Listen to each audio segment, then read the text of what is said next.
Good evening, everyone. My name is Fuseini Aziz, and this is Shamuel Kulondwa, the project lead.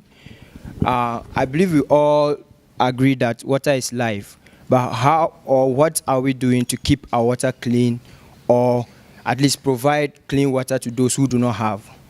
My partner and I identify a very pressing need at a refugee town called Goma in the Democratic Republic of Congo. Right? And their problem is that they do not have clean water to drink.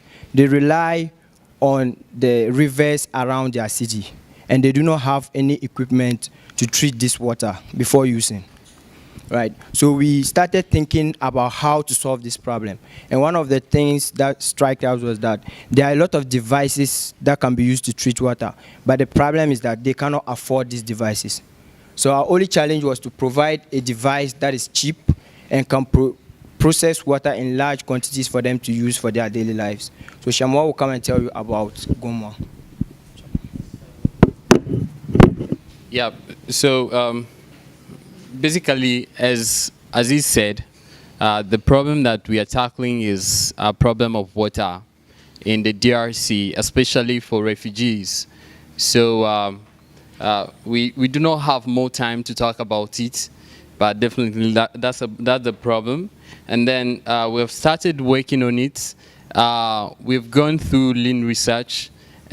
Myself, I've gone to one of the camps here in the Mugunga camp, in the Mugunga refugee camp. It is in the neighborhood of Goma.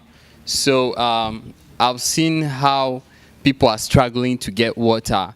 They travel around 1 hour to get water, to go to the lake and fetch water. So it's very terrible. And currently, people in the camp, I had some data that say that people are dying from cholera, diarrhea, and other waterborne diseases because of the lack of water.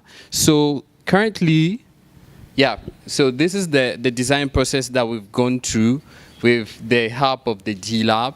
And we, as I said, we've gone through lean research, and we've found out that the problem was water. Then we are working on a solution to get a device that is going to treat water. So within the device, we're going to have a sort of filter that will be filtering the water. Then we will have sensors that will be detecting the amount of water and injecting the chlorine and other chemicals to kill bacteria and all of that. So we are still working on it. That's why